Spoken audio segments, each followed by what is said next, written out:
tarde, telespectadores. Estamos aqui com o nosso podcast sobre o assunto saúde física e mental.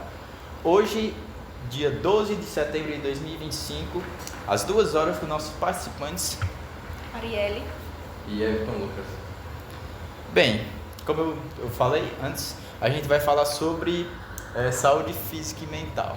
Sendo claro que o nosso podcast a gente não vai trazer nenhum tipo de dado estatístico, é só mais uma conversa descontraída. E aí a gente tem algumas perguntas que vão nortear a nossa conversa aqui, e a partir disso a gente pode até fugir um pouco do tema, mas vamos seguir o fluxo. A primeira pergunta que a gente tem sobre o tema, que para cada um de vocês, o que é ser saudável? O que vocês definiriam uma pessoa saudável? Bem, tá bem. isso. Gerando em uma palavra só é bem. Mas para mim é você se sentir confortável consigo mesmo, tanto fisicamente como mentalmente. Assim, você lidar bem com o seu corpo e lidar bem com a sua cabeça, com seus pensamentos, seus sentimentos. Perfeito. Eu tenho uma visão mais um pouco filosófica da coisa, porque Platão já dizia que se ser saudável você manter o seu corpo em perfeita moderação, em perfeito equilíbrio, principalmente na parte da sua alma. É a alma que vai conduzir as suas ações, todo o resto do seu corpo. Então, ela é de extrema importância que você consiga manter a sua alma ali em perfeito equilíbrio. Então, acho que seria mais ou menos isso. Muito bem. A segunda pergunta é: como que a tecnologia impacta no bem-estar de vocês? Cara, assim, essa Tem pergunta... muita coisa para falar sobre isso. Essa pergunta é bem complexa. Assim, porque, no geral, a tecnologia veio para... não é minimizar nosso esforço. É bem para ajudar a gente. Mas muitas vezes essa tecnologia acaba atrapalhando a gente.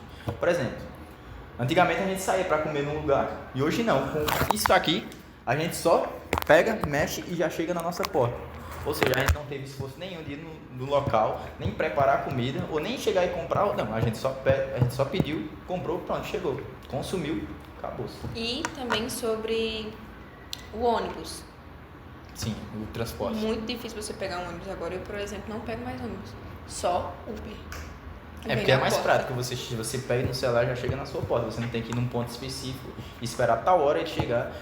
Até mesmo você ir em pé, porque vai estar muito lotado. Mano, assim, é muito, muito complexo. Bom, eu enxergo por outra forma. De certa forma, a gente pode falar que as redes sociais elas mudaram muito a forma como a gente consome as coisas hoje em dia. Principalmente nesse mundo fitness, eu acho que vários influenciadores digitais surgiram aí nos últimos tempos. A gente tem, sei lá, Renato Cariani, a gente tem aquele Júlio Balestrin. Eles mudaram a forma como as pessoas enxergam a saúde hoje em dia, principalmente com as redes sociais.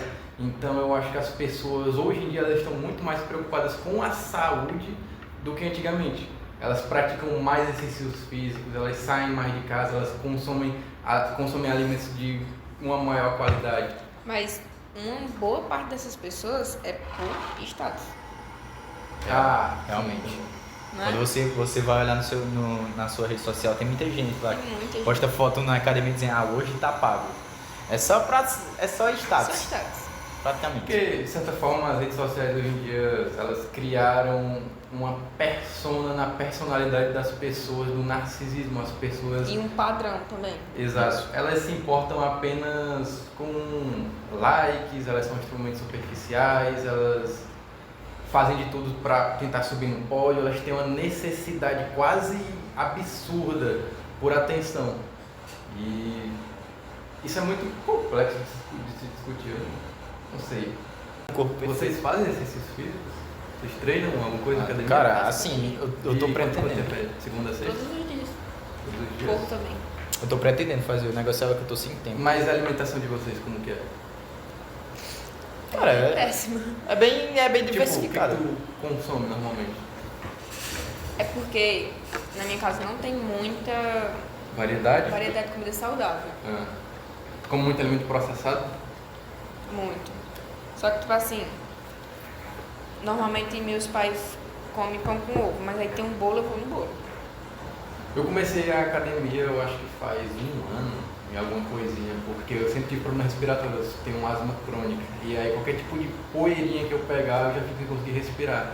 E quando eu era pequeno eu usava muito nebulização. Hoje em dia eu já tô mais de boa. Eu no máximo eu usava bombinha para poder ajudar na respiração dos meus pulmões. E aí eu tava fazendo natação e agora eu parei a natação, mas estou na academia. Aí academia, bicicleta ou correr. Esses 3 tipos de coisas que eu faço. Cara, me ajudou pra caramba, bicho. E agora eu tô pesando 88 quilos, ganhei um peso bem considerável e tal.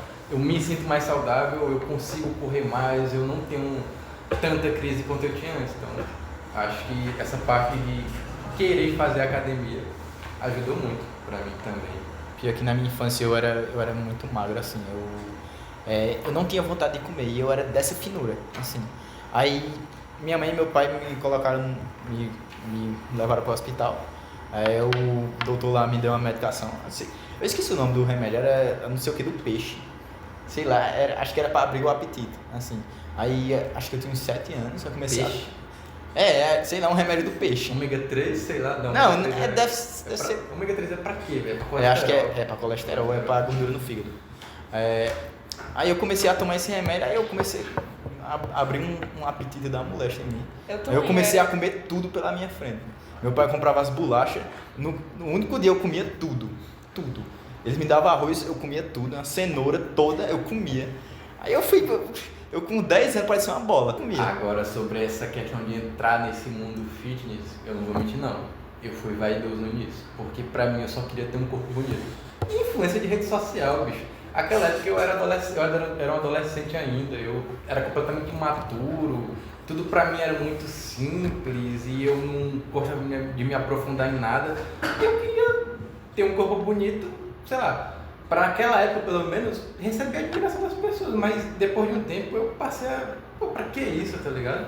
E nesse período que tu falou que já faz um ano, tu sentiu diferença no teu corpo? Com certeza, velho. Gordura? Não, eu tenho uma foto, era pele e osso, bicho. Eu era muito magro. Hoje em dia eu já consigo ver um pouco mais de definição no meu corpo. Eu cresci muito. Poxa, de 58 quilos para 87, bicho, É muita coisa. Muita coisa. A gente tava falando ontem sobre o filme que eu achei que tinha um pouco a ver com essa questão de como a tecnologia impacta no nosso bem-estar. E o filme era Clube da Luta. Você assistiu, você disse que não tinha assistido. Clube da Luta ele foi um filme lançado em 1999. 1999. Né? O Ridley Scott, se não me engano, ele vai ter Brad Pitt como um dos personagens principais. Tu não vai entender muito, porque eu não vou entrar no quesito roteiro da história, mas eu vou explicar quais são os problemas que a história aborda. Eu anotei algumas coisas aqui ontem, eu acho que é interessante, eu acho que se aplica nesse tema de saúde, principalmente mental. O Clube da Luta, ele é um filme que vai falar pra gente sobre saúde mental, de certa forma sobre saúde mental, mas principalmente sobre consumismo e capitalismo, sobre propósito de vida e sobre a crise de masculinidade do século XXI. A gente não vai entrar nesse ponto não, porque não é nosso interesse. Só que pra gente entender o real problema que o filme traz pra gente, a gente precisa voltar lá pro início dos tempos, precisamente pro livro de Gênesis. Todo mundo aqui, vocês são católicos, vocês sabem como é o livro de Gênesis. Deus criou o mundo, Deus criou o homem, Deus colocou o homem e a mulher dentro do jardim do Éden, eles pecaram e Deus expulsou eles. Só que no livro de Gênesis vai falar pra gente que quando o homem foi expulso do jardim do Éden por pecar, o castigo que Deus deu pra gente naquele exato momento foi o sofrimento. O ser humano estava fadado desde ali a sofrer as consequências do seu pecado. Então, a partir dali, no contexto de Gênesis, a gente pode entender, isso não é interpretação minha, isso é literalmente o que está escrito na Bíblia. Eu fui caçar para poder não falar besteira. E eu não estou fazendo nenhuma crítica aqui à religião, pelo amor de Deus, eu estou explicando o contexto do filme, enfim. Pronto, Deus expulsa Adão e Eva e lança uma maldição sobre nós. Para o resto das nossas vidas, a gente ia sofrer. O homem, a partir dali, ele vai perder o controle de si, das terras e dos animais. Então a gente pode tirar o quê? Que o homem ele não foi configurado para o conforto. Se a gente pegar, até do ponto de vista evolutivo, era muito difícil os primeiros homens sobreviverem. Eles precisavam enfrentar a natureza, eles precisavam enfrentar eles mesmos, os animais, para poderem sobreviver. Eles precisavam sair para poder caçar e conseguir alimento, entendeu? E a gente consegue perceber de forma muito clara que dos últimos 100 anos, dos últimos séculos, na verdade, a vida da gente ficou muito, muito, muito confortável. Por quê? Tecnologia. A tecnologia. A gente tem o que hoje em dia? Tem segurança, a gente tem alimentação, entre aspas, saudável, apesar dos alimentos processados, a gente tem saneamento básico, a gente tem muita qualidade e expectativa de vida. Só que lembre-se, o homem ele não foi feito para o conforto, mas sim para o sofrimento. Por conta da nossa vida estar se tornando, de certa forma, mais confortável, isso a gente pode enxergar até, se a gente pegar a perspectiva de que, sei lá, hoje um brasileiro de classe média, ele vive muito, muito, muito melhor do que um rei da Idade Média. Isso não tem nem como a gente constatar, a gente tem remédio para qualquer tipo de doença, perspectiva de Cara, vida. porque antigamente não tinha o que a gente tem hoje, a tecnologia. Porque lá eles tinham que, o quê? Tinham que trabalhar nos campos, tinha lá que arrecadar toda a comida. Exato. E hoje não, a gente pede pelo celular, a gente vai na esquina, compra, pronto. Não, pra poder... Água, nem se fala. Minha É. mãe, ela foi a prova disso. Ela disse que carregava água na cabeça. Sim, a gente Pra pega levar água pra no casa rio dela. e coloca, e sei lá, colocar dentro do daquele De um pote. de um aqueles pote potes ou de daquelas barro, aquelas cisternas. aquelas... Mas o ponto que eu quero chegar, e o ponto que o Clube da Luta vai abordar pra gente, é que quando tu dá muito conforto pra uma pessoa, conforto a ponto dela não ter nenhum tipo de problema na vida dela, pelo menos pra realidade de muitas pessoas, a vida dela perde a graça, ela perde o sentido, aquela pessoa fica vazia, ela fica sem propósito, ela fica sem ter pra que acordar todos os dias, ela não sabe o que ela tá fazendo da vida dela. Porque a vida está extremamente confortável, entendeu? Ela não tem nenhum tipo de adversidade. E é justamente esse o ponto que o Clube da Luta vai tratar. A partir disso, ele vai apresentar pra gente o personagem principal. O personagem principal do Clube da Luta, eu já falei, não vou falar da história, só estou contextualizando para vocês. Ele representa a sociedade pós-moderna, ele é uma representação da sociedade pós-moderna que a gente tem hoje. Uma sociedade, um protagonista e uma sociedade que é repleta de conforto, ele tem alimentação, ele tem segurança, ele não tem saúde, porque Não. o filme vai bater muito na questão da saúde mental do personagem principal. E é justamente pelo conforto que ele tem que ele não tem nenhum tipo de problema real na vida dele. E ele é um personagem que está enfrentando uma crise de existencialidade muito grande. Ele tem propósito de vida, ele não sabe o que fazer da vida dele. Ele tem um conforto muito grande, por ele não ter problema na vida dele, ele não sabe o que fazer.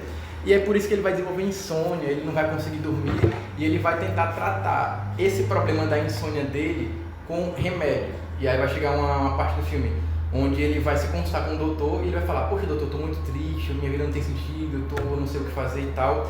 Aí o doutor: poxa, a gente não tem tecnicamente um remédio para isso.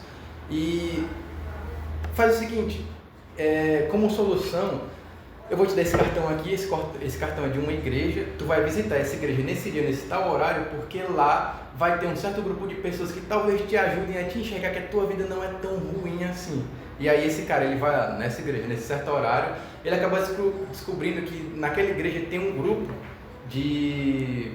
aqueles grupos de ajuda, entendeu? De homens que estão com câncer testicular. Eles só de câncer, entendeu?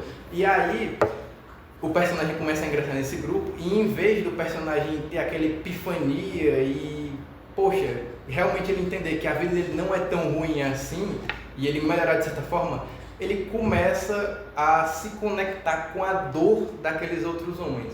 Ele começa a tomar a dor daquelas pessoas, a tomar empréstimo daquela dor daquelas pessoas para ele. Aí vocês pensam, que negócio absurdo, como é que uma pessoa vai tomar a dor de outra para si, já que ela não tem um problema na vida dela, mas isso é totalmente visível nas redes sociais hoje em dia. As pessoas, parece que a vida delas é tão medíocre e tão sem sentido, elas estão tão sem nada melhor para fazer, que elas ficam discutindo de política em rede social, querem incluir política. A gente discutiu isso sobre ontem, sei lá, um velho que tem uma postagem sobre comida no Facebook, ele começa a incluir Bolsonaro e Lula.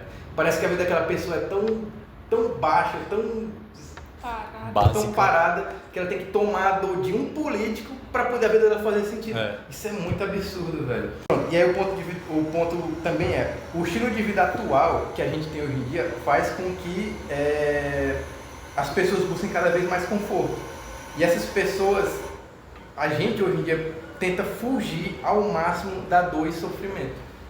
mesmo que essa dor e sofrimento seja essencial para o nosso desenvolvimento pessoal. Hoje em dia é muito comum a gente também ver em qualquer tipo de vídeo. O do Felca, por exemplo, quando começa um vídeo tem aquele alerta de gatilho, entendeu? Para fazer você evitar qualquer tipo de dor, porque você não pode sentir aquela dor, parece que você não pode sofrer alguma coisa emocional. É como se a gente fosse incapaz de amadurecer nos dias de hoje. E é exatamente isso, a gente parece que não é mais capaz de amadurecer. A vida aparentemente se tornou sem propósito, a gente corre atrás do vento para descobrir que no final tudo é vaidade, parece que tudo é um produto sendo exposto e a gente está sempre buscando o próximo produto. As pessoas têm metas somente financeiras, quero financiar uma casa, quero comprar um carro, quero ficar rica, mas o que falta hoje em dia aparentemente é meta espiritual, uma meta moral, uma meta que faça você se conhecer como ser humano, que você queira transcender. Parece que as pessoas hoje em dia estão se tornando cada vez mais materialistas e hoje em dia, principalmente em redes sociais, a gente está confundindo muito a questão de preço e valor. Parece que as pessoas só querem exibir o preço do que elas têm, só falar o que elas consumiram, o carro que elas chegaram. Isso é bizarro. Então, se tem uma coisa que eu recomendo para vocês é que vocês assistam o filme do Clube da Luta. Ele é um filme muito atual nessa questão de saúde mental. Estoicismo é uma filosofia de vida onde a sabedoria, ela basicamente significa viver de acordo com a natureza. Tu tem que aceitar o que tu não pode controlar, entendeu? Então, às vezes, sei lá, o teu namorado ele vai ficar com raiva de alguma coisa e tu vai querer controlar aquela raiva dele. Tu tem que aceitar que tu não pode controlar ele porque ele é outro ser humano, entendeu? E tu tem que focar no que está perto de tu, no que está ao teu redor. Então, eu acho que é uma filosofia muito válida. Se vocês tiverem interesse em pesquisar, o estoicismo é muito interessante também. Sobre saúde mental, outro ponto que eu estava falando para vocês ontem era vocês começarem a se conhecer mais como pessoas. E eu, por exemplo, faço isso escrevendo muito. Eu mostrei para vocês, mas o pessoal que provavelmente está assistindo. Eu tenho esse livro aqui chamado Bullet Journal, a tradução do inglês significa Diário das Bolinhas, basicamente. Ele é um caderno onde tu cria uma rotina para tu. Tu tem literalmente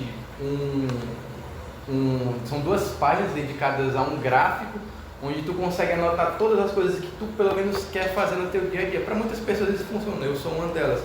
Então eu tenho coisas como, sei lá, ir trabalhar, tomar café, almoçar, estudar, ir para academia, jogar com meus amigos, dormir cedo, ver minha namorada. Enfim, eu tenho também um gráfico que controla o meu humor e o meu sono. Tal dia o meu humor tá mais 1, tá mais 2, tá menos 1, menos 2. O meu sono, eu consigo ver quantas horas eu dormi naquele dia, quais coisas eu fiz naquele dia. Eu tenho também a parte sobre memórias, basicamente, na verdade, o que marcou o meu dia naquela data específica. Todo dia tem a parte de gratidão, eu tenho que ser grato por alguma coisa. E aí também eu normalmente escrevo como é que foi o meu dia.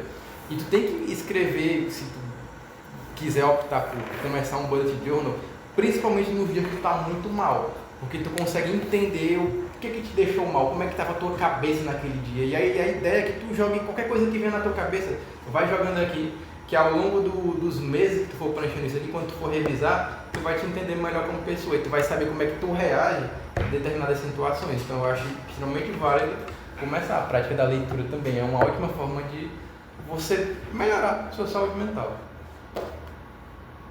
Muito bom, pode fazer. Eu vou fazer. Tu vai fazer? Vou fazer. A gente vai fazer. É bom que você faça também. E aí a gente tem também o terceiro ponto aqui na nossa conversa, como as pessoas lidavam com o ser saudável na geração passada e atual. Eu acho que antigamente você ser saudável não era um ponto muito exclusivo da época, porque hoje em dia as pessoas só ligam para status. E antigamente não tinha isso, você vivia a sua vida e ninguém tava nem aí. Mas eu acho que antigamente essa ideia do mundo fitness era muito mais exclusivo para um certo público, era muito restrito, não era tão compartilhado como hoje em dia é. Porque acho que da minha família inteira, as únicas pessoas que praticavam exercício físico era só o meu pai. Meu pai fazia academia naquele tempo, eu não conhecia outra pessoa da minha família, amigo da minha família, que fazia algum tipo de exercício físico antigamente.